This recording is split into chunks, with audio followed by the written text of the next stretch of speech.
नमस्कार मित्रों, आज के ताजे समाचारों में सबसे पहले है नितिन गडकरी को उद्धव ठाकरे ने एक प्रस्ताव दिया है कि वो नागपुर से उनकी तरफ से उम्मीदवार बन सकते हैं।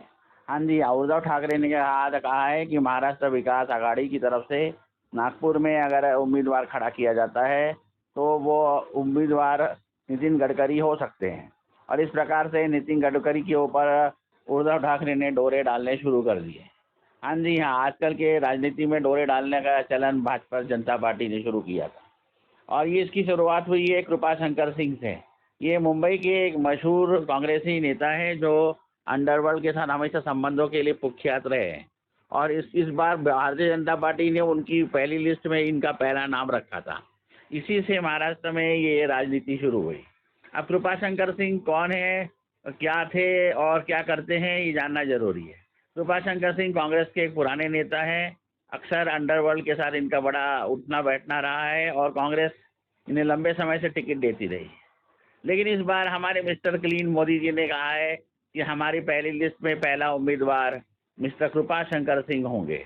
हाँ जी, हाँ, अंडरवर्ल्ड से संबंध रखने वाले भारतीय जनता पार्टी के पहली लिस्ट में पहला कैंडिडेट रहे हैं भारतीय जनता पार्टी की तरफ से। ये चाल चलन और नीति है भारतीय जुमला पार्टी।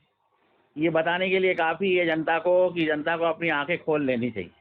साफ छवि वाली पार्टी कहलाने वाली पार्टी ने इस बार किस प्रकार से महाराष्ट्र में नीच हरकत की है और किस प्रकार से नितिन गडकरी को बाजू करके और अब प्राथमिकता के तौर पर पहली लिस्ट में कृपाशंकर सिंह को स्थान दिया है।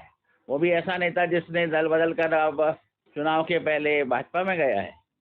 भाजपा का ना कोई चाल रही है ना कोई चरित्र रहा है।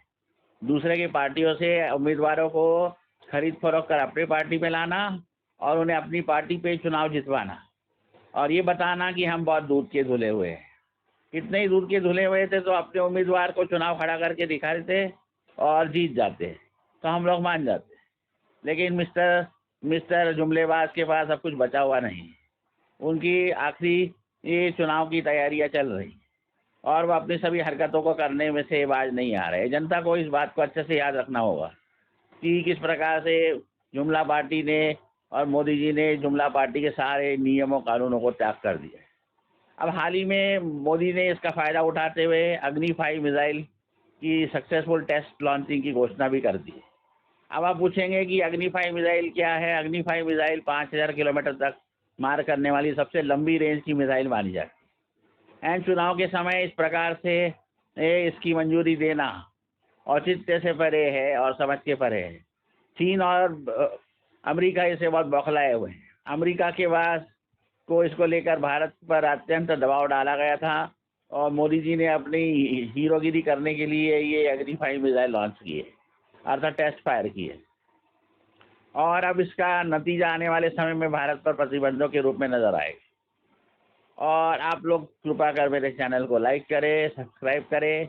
अब देखना ये है कि क्या नितिन गडकरी उद्धव ठाकरे के द्वारा दिए गए प्रस्ताव पर नागपुर से अपना उम्मीदवारी भरते हैं या नहीं।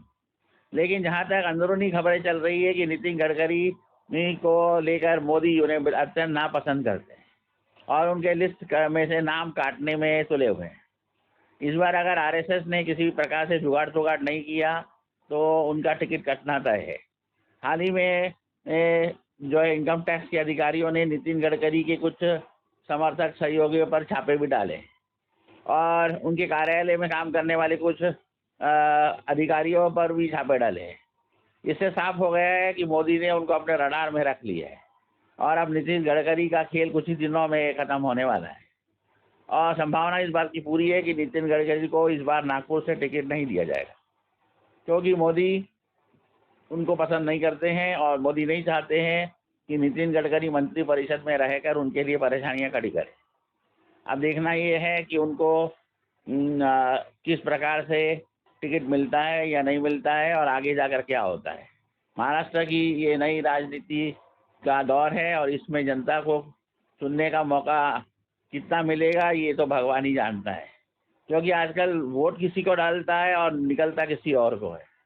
तो कृपा कर मेरे चैनल